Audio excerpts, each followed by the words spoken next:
Hello दोस्तों, online classes में आप सभी का स्वागत है।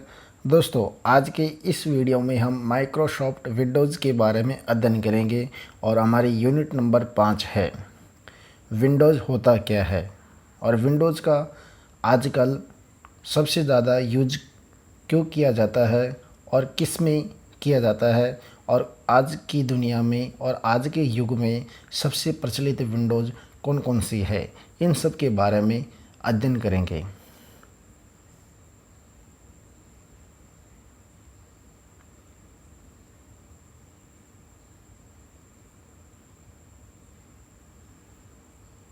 विंडोज़ आजकल के कंप्यूटर में, चाहे लैपटॉप हो या फिर डेस्कटॉप, विंडोज़ एक ऑपरेटिंग सिस्टम का उपयोग हो रहा है जिसमें विंडोज़ एक्सपी, विंडोज़ 7, विंडोज़ 8 और विंडोज़ 8.1 ये प्रमुख विंडोज़ मानी जाती है जो हमारे ऑपरेटिंग सिस्टम के लिए इन विंडोज़ का यूज़ किया जाता है। कौन सा?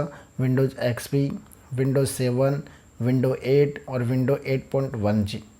इन विंडो को एक ऑपरेटिंग सिस्टम में, जैसे लैपटॉप या डेस्कटॉप या विंडोज़ ऑपरेटिंग सिस्टम के लिए इन विंडो का प्रयोग किया जाता है। और इन्हीं विंडो को जो सिस्टम है इनका जो निर्माण होता है अमेरिकी कंपनी माइक्रोसॉफ्ट कॉर्पोरेशन कंपनी के द्वारा इनका निर्माण किया जाता है। इन ऑपरेटिंग सिस्टमों का जो निर्माण होता है वो अमेरिका से द्वारा एक कंपनी है माइक्रोसॉफ्ट कॉर्पोरेशन, उसके द्वारा इन विंडो का निर्माण किया जाता है। और फिर ये ऑपरेटिंग सिस्टम एक सिस्टम सॉफ्टवेयर के रूप में कार्य करने का करती है जो यूजर व कंप्यूटर और हार्डवेयर के बीच में कार्य करती है तथा यूजर के द्वारा जो दिए गए निर्देशों को समझकर हार्डवेयर या उपकरणों को सही संचालन करने का कार्य ये हमारे विंडोज़ करती है। तो इस प्रकार सर्वाधिक जो प्रचलित विंडोज़ है एक्सपी विंडो मानी जाती है, विंडोज़ 7, विंडो 8 और विंडो 8.0 जो हमारे एक ऑपरेटिंग सिस्टम के द्वारा इनको यूजर हार्डवेयर और हमारे जो कंप्यूटर होते हैं उन दोनों के बीच के करने का जो कार्य करते हैं वह एक विंडोज़ के माध्यम से किया जाता है। और इस कंपनी अमेरिका की कौन सी कंपनी थी? माइक्रोसॉफ्ट कंपनी के द्वारा इन विंडो का निर्माण किया गया था। उसके बाद आता है विंडोज़ के गुणधर्म कौन से हैं। विंडोज़ के गुणधर्म में पहला आता है GU। अब GU क्या है? GU को यानी विंडोज़ ऑपरेटिंग सिस्टम में GU होती है जो ग्राफिकल यूजर इंटरफेस के रूप में इसको माना जाता है। किसे? ये विंडोज़ ऑपरेटिंग सिस्टम का ही ग्राफिकल यूजर इंटरफेस GU होता है जी। इसका मतलब ये होता है कि जो यूजर होते हैं, यूजर को कमांड या याद करने की आवश्यकता नहीं होती। उसे जो भी कार्य करवाना हो उस कार्य से संबंधित आइकन यानी आइकन पर माउस पॉइंटर ले जाकर क्लिक करते हैं और इस प्रकार कंप्यूटर का पर ये जो कार्य करना बहुत आसान हो गया है। इसे GU का प्रयोग किया गया है, यानी GU एक ऑपरेटिंग सिस्टम का ही भाग माना जाता है जिसे GU की फुल फॉर्म मानी जाती है यानी ग्राफिकल यूजर इंटरफेस मानी जाती है। जिसका मतलब ये माना जाता है जो कोई भी यूजर होता है या फिर उपयोगकर्ता होता है वो अपनी कमांड को याद रखने की ज़रूरत नहीं होती है। उसमें सिर्फ जो कार्य होता है उस आइकन पर डबल क्लिक करके उस आइकन को माउस पॉइंटर के ले जाकर क्लिक किया जाता है जिससे वो कंप्यूटर हमारा कार्य करना शुरू कर देता है। इसलिए इस GU का प्रयोग किया जाता है। उसके बाद आता है हमारा सेकंड नंबर का plug and play. Plug and play होता क्या है? प्लग एंड प्ले का मतलब दोस्तों ये होता है, ये कंप्यूटर से जुड़ने वाली अधिकांश जो डिवाइसेज होती है उन्हें प्लग एंड प्ले पर आधारित होती है। जिसका मतलब ये माना जाता है कि डिवाइस को एक निर्धारित पोर्ट यानी चतवस्य पर जोड़ने की जो वजह होती है वो डिवाइस को क्रियाशील होने का कार्य प्लग एंड प्ले के द्वारा किया जाता है। अधिकांश जो डिवाइस होते हैं उनको क्रियाशील करने के लिए ये आवश्यक डिवाइस जो डिवाइस ड्राइवर प्रोग्राम होता है। कौन सा? डिवाइस ड्राइवर प्रोग्राम जो हमारे विंडोज़ ऑपरेटिंग सिस्टम में समाहित होता है यानी इनबिल्ट होते हैं, उनको हम प्लग एंड प्ले के द्वारा प्रयोग किया जाता है। यानी अधिकांश युक्तियों को जोड़ने वाले जो डिवाइसेस होते हैं उन पे जो आधारित होती है और इन्हें एक पोर्ट जोड़ने वाला क्या होता है? खांचा माना जाता है। सिंपल भाषा में उनको हम प्लग एंड प्ले के द्वारा माना जाता है। तीसरा आता है हमारा हार्डवेयर सपोर्ट। हार्डवेयर सपोर्ट होता क्या है?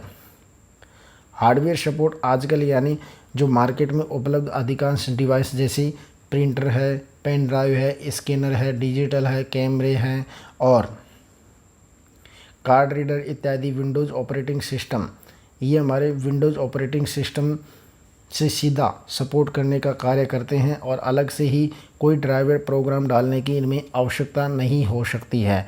इस प्रकार हम विंडोज़ सपोर्ट को यूज करते हैं। उसके बाद आता है मल्टीटास्किंग। अब मल्टीटास्किंग होता क्या है? मल्टीटास्किंग का मतलब दोस्तों यह एक बार में एक से अधिक विंडोज़ ऑपरेटिंग सिस्टम को हमें एक ऐसा वातावरण प्रदान करने का कार्य करता है जिसमें एक साथ एक ही समय में एक या अधिक एप्लीकेशन प्रोग्राम को खोलकर उनमें काम कर सकते हैं और फिर प्रत्येक प्रोग्राम पर अलग अलग विंडोज़ खुल जाती है। जैसे ही वह विंडोज़ एम एस वर्ड का डॉक्यूमेंट खुला हुआ है तो दूसरी विंडोज़ में एक्सेल फाइल को हम खोल सकते हैं, तीसरी विंडोज़ में हम यानी माइक्रोसॉफ्ट यानी MP3 या म्यूजिक प्लेयर फाइल को खोल सकते हैं या फिर कोई फोल्डर को खोल सकते हैं। इस प्रकार ये हमारा कौन आता है? मल्टीटास्किंग का प्रयोग किया जाता है। कौन सा? मल्टीटास्किंग यूज़र का प्रयोग किया जाता है। किसका? मल्टीटास्किंग यूज़र का प्रयोग किया जाता है, यानी मल्टीटास्किंग का प्रयोग किया जाता है। उसके बाद आता है यूज़र फ्रेंडली। यूज़र फ्रेंडली होता क्या है?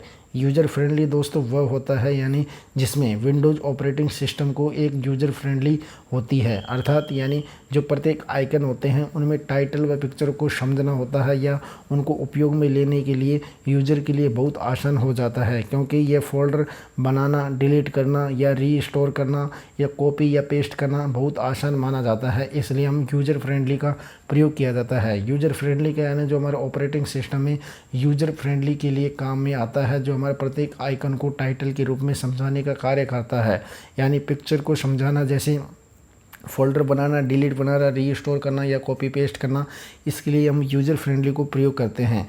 उसके बाद आता हमारा माउस। अब माउस होता क्या है? माउस को हमने इनपुट यानी डिवाइस में पढ़ा हुआ था। माउस एक पॉइंटर डिवाइस माना जाता है क्योंकि इन्हें चिन्हित करने वाली जो युक्ति होती है उन्हें हम माउस कहा जाता है। जिन्हें माउस चिन्हित करने वाली जो युक्ति होती है उसे माउस कहा जाता है और जिस स्थान पर जो तीर का निशान रुकता है उसको कर्सर कहा जाता है।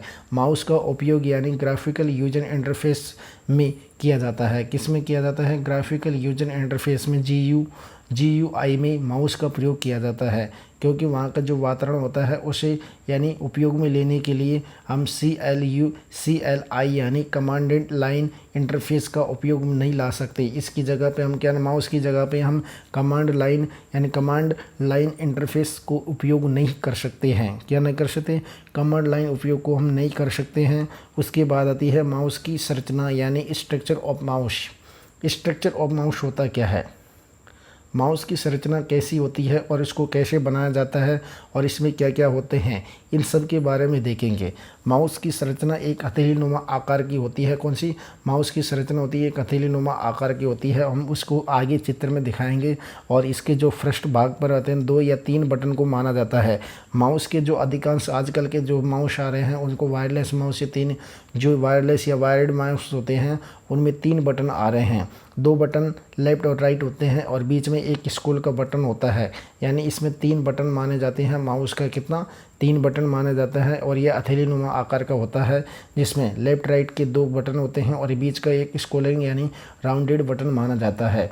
माउस के जो आंतरिक भाग में जो गोलाकार संरचना अर्थात यानी गेंदनुमा जो संरचना पाई जाती है उस माउस को किसी भी दिशा में घुमाने हेतु उपयोग में लाई जाती है। जो माउस के अंदर एक गोलाकार जो आंतरिक भाग में एक गोल संरचना अर्थात यानी गेंदनुमा संरचना पाई जाती है, जो माउस को हमको किसी भी डायरेक्शन में घुमाने के लिए उपयोग में लाने के लिए उस गोल डिवाइस का यूज़ किया जाता है। और माउस के बाईं तरफ के जो बटन होता है, लेफ़्ट साइड का जो बटन होता है उसे लेफ़्ट बटन या दाईं तरफ का जो बटन होता है उसे राइट बटन के नाम से जाना जाता है। यानी लेफ़्ट साइड वाला जो बटन होता है लेफ़्ट साइड और दाईं तरफ का जो बटन होता है उसे राइट बटन के नाम से जाना जाता है, क्योंकि यह राइट बटन यानी और उसके बाद जो माउस के जो पिछले हिस्से होते हैं उसमें एक केबल जुड़ी होती है जो हमारे डायरेक्ट CPU में कनेक्टेड होती है, जिसे यानी CPU का मतलब USB में जुड़ी होती है। USB की फुल फॉर्म होती है यूनिवर्सल सीरियल बस माना जाता है। माउस की जो सीरियल बस पोर्ट होता है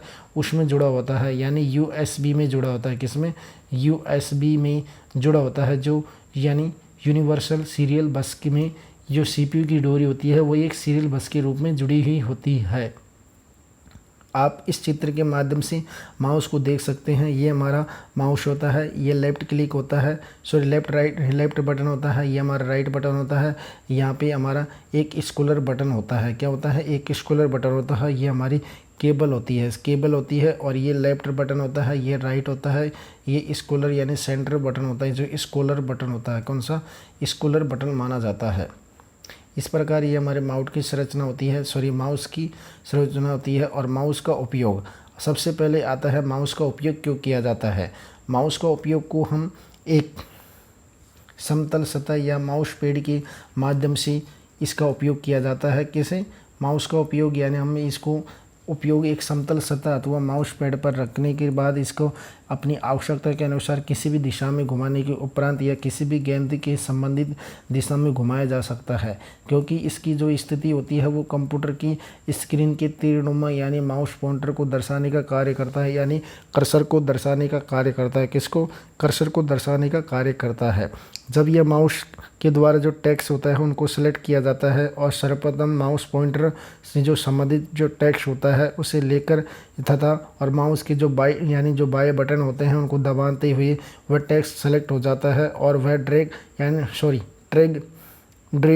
करते हुए उस टेक्स्ट को सेलेक्ट करते हुए उपरांत यानी बाएं बटन को रिलीज कर दिया जाता है। अब में कोई भी बटन है, इसको हमने दायां बटन दबाने के बाद जो टेक्स्ट है उसको क्या कर लिया? सेलेक्ट कर लेते हैं। उसको हम कहीं पे ले जाके ड्रैग करके वहाँ पे छोड़ देते हैं यानी रिलीज कर देते हैं, तो हमारा वो वहाँ पे क्या हो जाता है? कॉपी हो जाता है। क्या हो जाता है? कॉपी हो जाता है। और यह जो माउस होता है वो एक साथ यानी तीव्र गति से टेक्स्ट को सेलेक्ट करने का कार्य करता है। कैसे करता है? ये एक तीव्र गति से यानी टेक्स्ट होता है उसको सेलेक्ट करने का कार्य हमारे माउस के द्वारा किया जाता है। और जो माउस की जो बाएं बटन को लगातार दबाया जाता है जब किसी विंडो या फोल्डर प्रोग्राम को खोलने के लिए, यानी जो कंटिन्यू 2 बार दबाया जाएगा तो यह विंडो या फोल्डर या कोई भी प्रोग्राम ओपन हो जाता है। क्या हो जाता है? ओपन हो जाता है। कौन से? माउस के लेफ्ट बटन से। माउस के द्वारा जो किसी भी आइटम या ऑब्जेक्ट को जो स्क्रीन पर एक स्थान से दूसरे स्थान पर यानी मूव करना हो यानी चेंज करना हो, तो इस क्रिया के द्वारा हम माउस पॉइंटर को संबंधित जो आइटम होते हैं उनको ले जाकर वहाँ के बाएं बटन को दबा कर रखते हुए जिस दिशा में आइटम को ले जाना है उस दिशा में ले जाकर इस क्रिया को यानी ड्रैग छोड़ देते हैं। तो इस क्रिया को क्या कहते हैं? ड्रैग करना कहलाता है या ड्रैगिंग कहलाती है। क्या कहलाती है? ड्रैगिंग या ड्रैगिंग कहलाती है। उसके बाद आता है हमारा शॉर्टकट बनाना। और शॉर्टकट बनाना कैसे बनाया जाता है? शॉर्टकट कैसे बनाया जा सकता है? शॉर्टकट इसलिए बनाया जा सकता है यानी कोई भी क्रिया को पूरे प्रोग्राम को खोलने के बजाय उसका जो शॉर्ट फॉर्म होता है उसको बाहर निकाल लिया जाता है, हमारे विंडो पर रख लिया जाता है, उसे शॉर्टकट कहता है। अब शॉर्टकट कैसे बनाया जाता है? शॉर्टकट एक क्रिया मानी जा सकती है क्योंकि इसके द्वारा जो भी प्रोग्राम को हम आसानी से या तथा बारंबार उपयोग में लाने के लिए हम शॉर्टकट पे हम किसी भी ऑब्जेक्ट या डॉक्यूमेंट को फोल्डर जैसे डिस्क ड्राइव या प्रिंटर मोडम या फैक्सेस आदि के उपयोग में ला सकते हैं, क्योंकि शॉर्टकट बनाने के लिए हमें निम्न क्रियाविधियों को काम में लाया जा सकता है। जैसे माउस से संबंधित जो कोई ऑब्जेक्ट पर लाकर जिनका शॉर्टकट बनाना है उसका जो दायां बटन दबाते हैं। क्या माउस का कौन सा बटन दबाते हैं? हम दायां बटन दबाता है और क्रिया के जो उपरांत यानी एक मेन्यू स्क्रीन पर प्रदर्शित होता है और इसे शॉर्टकट मेन्यू कहा जाता है। किसमें? मेन्यू स्क्रीन पर ये जो शॉर्टकट आइकन बनाए जाते हैं वो हमारे शॉर्टकट मेन्यू कहा जाता है। क्या कहते हैं उनको? शॉर्टकट मेन्यू कहा जाता है। यानी आपको अभी समझ नहीं आया, हम बताते हैं। शॉर्टकट बनाने के लिए हम क्या लेते हैं? एक माउस का ऑब्जेक्ट को लेकर शॉर्टकट बनाया जा सकता है और इसलिए हम माउस का दायां बटन को दबाया जाता है यानी राइट क्लिक किया जाता है और उस मेन्यू स्क्रीन को प्रदर्शित करता है। कौन सी? मेन्यू स्क्रीन को प्रदर्शित करने का कार्य करता है। फिर उस शॉर्टकट मेन्यू कहा जाता है वो हमारी मतलब शॉर्टकट मेनू ओपन हो जाता है और इस मेनू में एक यानी क्रिएट शॉर्टकट का ऑप्शन होता है। क्या होता है? एक क्रिएट शॉर्टकट का ऑप्शन होता है और जिस पर हम क्लिक करते ही संबंधित जो ऑब्जेक्ट जिसका शॉर्टकट बनाया है वो हमारा क्या बन जाता है? शॉर्टकट बन जाता है। आप इस चित्र के माध्यम से एक शॉर्टकट बनाना सीख सकते हैं। जैसे हमें कोई भी चीज़ शॉर्टकट बनाना है उसको सेलेक्ट करके राइट बटन दबाया जाता है तो वहाँ पे शॉर्टकट मेनू ओपन हो जाएगा। शॉर्टकट मेनू ओपन होने के बाद जैसे ये आपको एक स्क्रीन पे ये डायलॉग बॉक्स दिख रहा है, वहाँ पे एक शॉर्टकट क्रिएट लिखा आएगा। क्या लिखा आएगा? वहाँ पे एक शॉर्टकट क्रिएट लिखा आता है जिस पे आप शॉर्टकट क्रिएट करने के बाद उस जिस ऑब्जेक्ट का आपको शॉर्टकट बनाना है वो शॉर्टकट ऑब्जेक्ट बन जाता है। माउस के दाएं बटन को दबाने के बाद यानी user of mouse right button साधारणतः शॉर्टकट मेनू ओपन हो जाती है। क्या हो जाती है? हमारी जो शॉर्टकट मेनू होती है वो ओपन हो जाती है। यदि हमें किसी भी क्रिया को बारंबार या जल्दी उपयोग में लाना हो तो माउस पॉइंटर से संबंधित जो भी ऑब्जेक्ट पर लाकर इसे यानी जो हमारा फर्स्ट भाग होता है उस पर दाएं बटन को दबाते हैं। फिर उसके उपरांत जो मेनू क्रियान्वित होती है उसे शॉर्टकट मेनू कहा जाता है, जैसे हमने आपको पहले अभी बताया गया है। और यदि हमें किसी भी डॉक्यूमेंट में स्पेलिंग को ठीक करने के लिए तुरंत उसे स्पेलिंग के विकल्प पर जाकर संबंधित जो स्पेलिंग होती है उन्हें हम संबंधित शब्द को माउस पॉइंटर पर लाकर उसे दाएं बटन दबाने के बाद वो हमारी स्पेलिंग ठीक हो जाती है, संबंधित ऑप्शन प्राप्त होता है और हमारी आवश्यकता के अनुसार हम उस विकल्प को चुन सकते हैं। यानी जो डॉक्यूमेंट में कोई भी स्पेलिंग मिस्टेक हो जाती है तो हम पहले उस विकल्प को सेलेक्ट किया जाता है जो संबंधित उस जिसकी स्पेलिंग हमको सुधारनी होती है।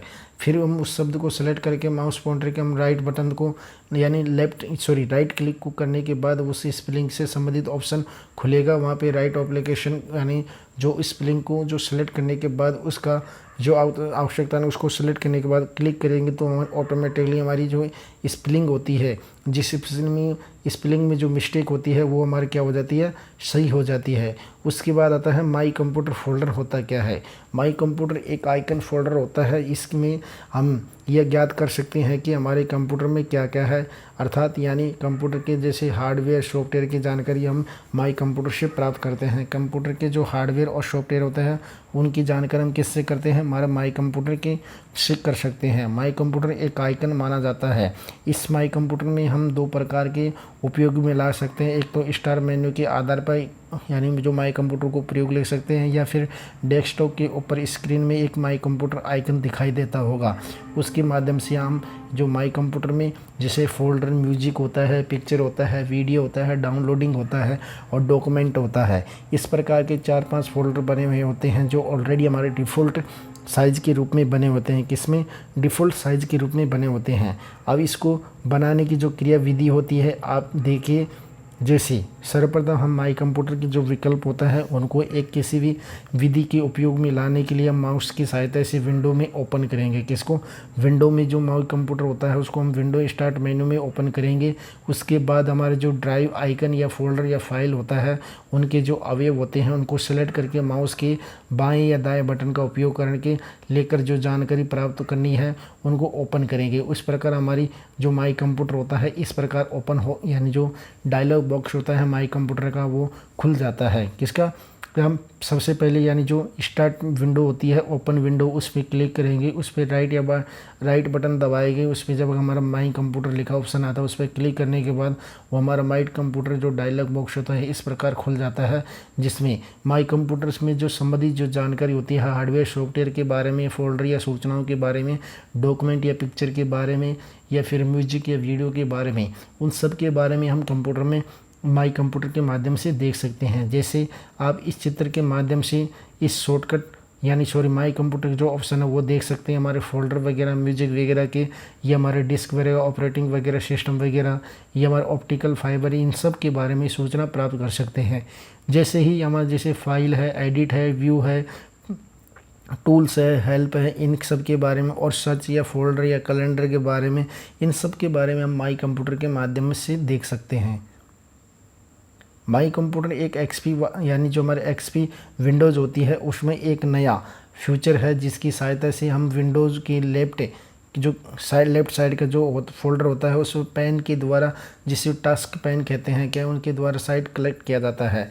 यानी हमारी जो विंडो एक्सपी होती है उसमें एक नया फीचर होता है जिसकी सहायता से हम विंडोज़ की जो लेफ़्ट साइड में स्थित एक फ़ोल्डर बना हुआ होता है या पेन बना हुआ होता है, पान यानी जिसके द्वारा हम टास्क पेन कहते हैं, और इसके द्वारा हम दाईं तरफ से सेलेक्ट करेंगे।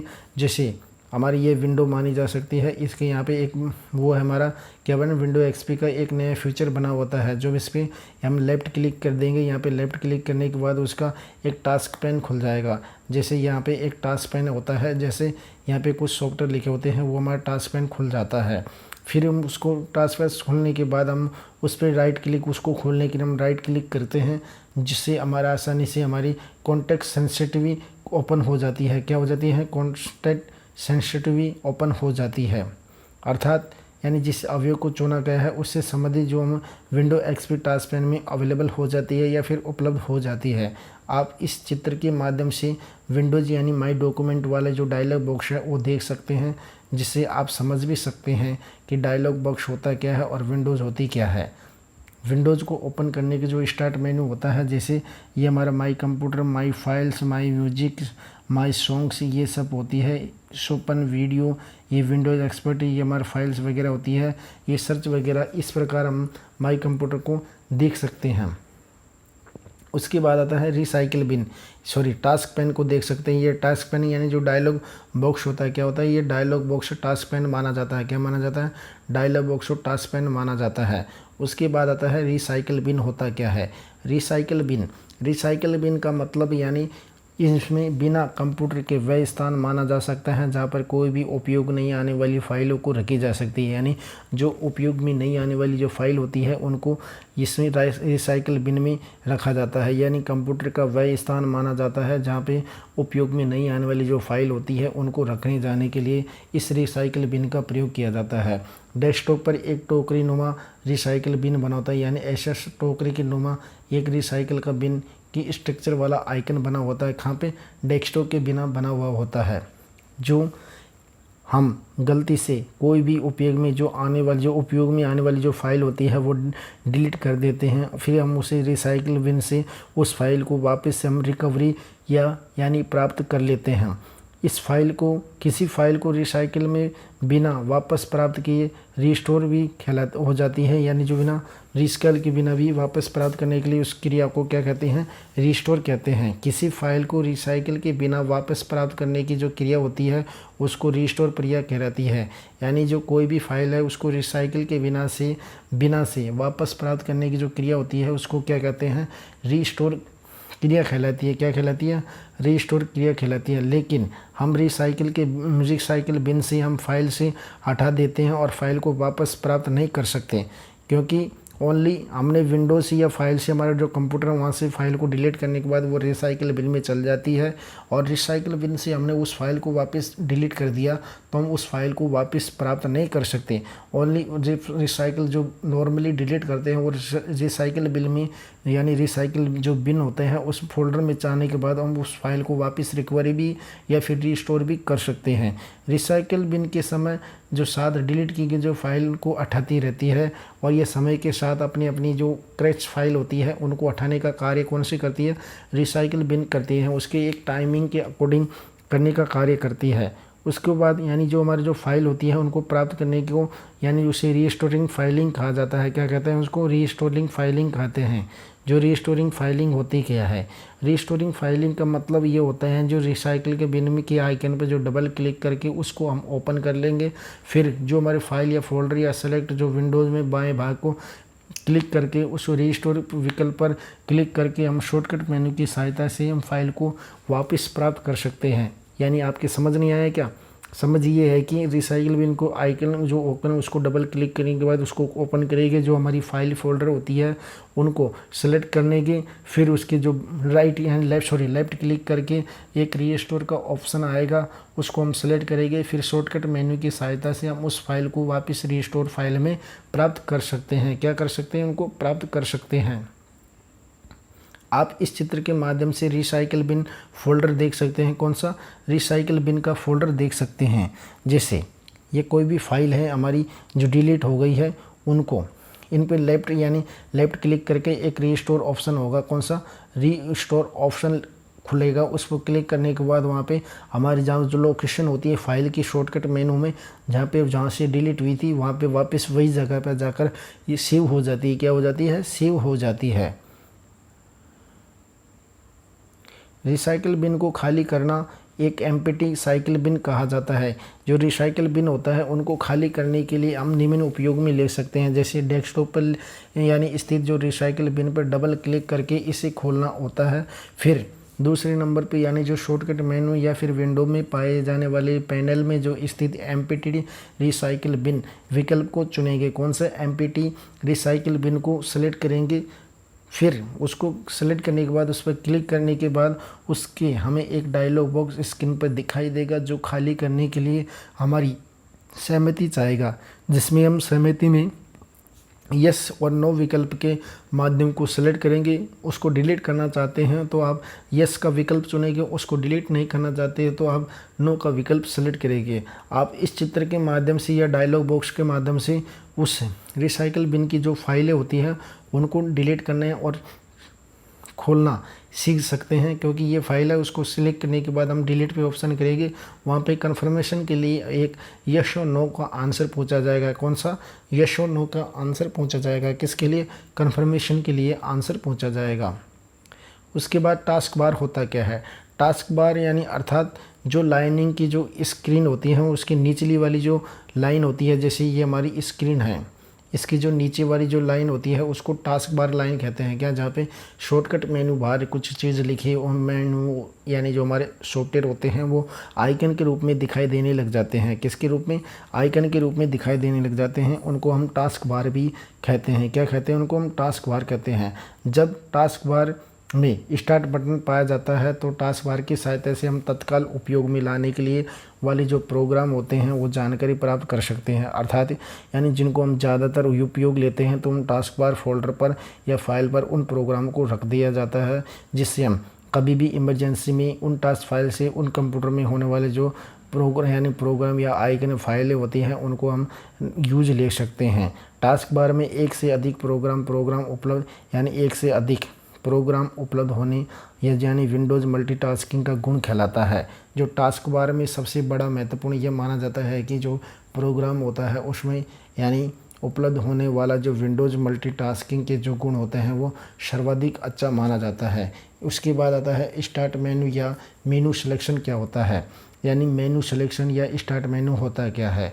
स्टार्ट मेनू या मेनू सिलेक्शन, स्टार्ट मेनू या मेनू सिलेक्शन वो होता है यानी जो स्टार्ट बटन होता है इसकी सहायता से हम कंप्यूटर में स्थित जो प्रोग्राम को चालू किया जा सकता है, या फिर बटन टास्क बार का प्रयोग किया जाता है यानी बटन टास्क बार पर पाया जाता है, या तो फिर स्टार्ट बटन की सहायता से हम कंप्यूटर में जो मौजूदा जो प्रोग्राम होते हैं उनको चालू करने के लिए स्टार्ट बटन का प्रयोग कर सकते हैं, या फिर जब यह बटन या जो स्टार्ट बटन होता है वो टास्क बार पर भी पाया जा सकता है, क्योंकि इसके ऊपर जो क्लिक करने पर एक मेनू को क्रियान्वित ओपन होगा यानी डायलॉग बॉक्स खुलेगा जिसे स्टार्ट मेनू कहा जाता है।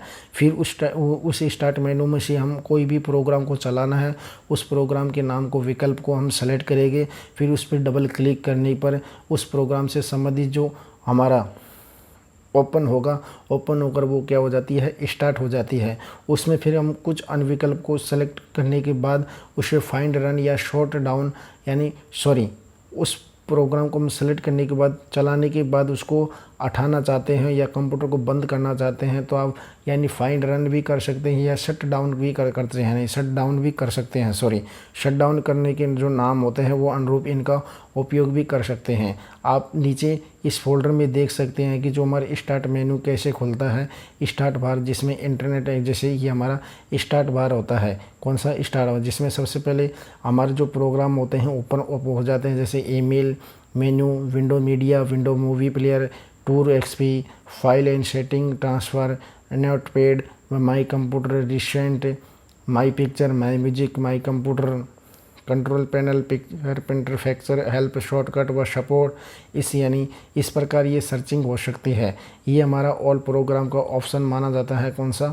ये ऑल प्रोग्राम का ऑप्शन माना जाता है, जहाँ पे लॉग ऑफ यानी जो शट डाउन के लिए होता है या शट डाउन ऑफ कंप्यूटर के लिए पड़ा जाता है। ये हमारा स्टार्ट बटन आता है जो लेफ़्ट साइड आता है विंडो के, यानी जो एक्सपी विंडो होती है उनके लेफ़्ट साइड कंप्यूटर के नीचे आता है। डाउन वाले यानी जो टास्क बार होती है उसके नीचे माना जाता है। इस प्रकार जो स्टार्ट बटन के आइकन माना जाता है। क्या माना जाता है? आइकन माना जाता है।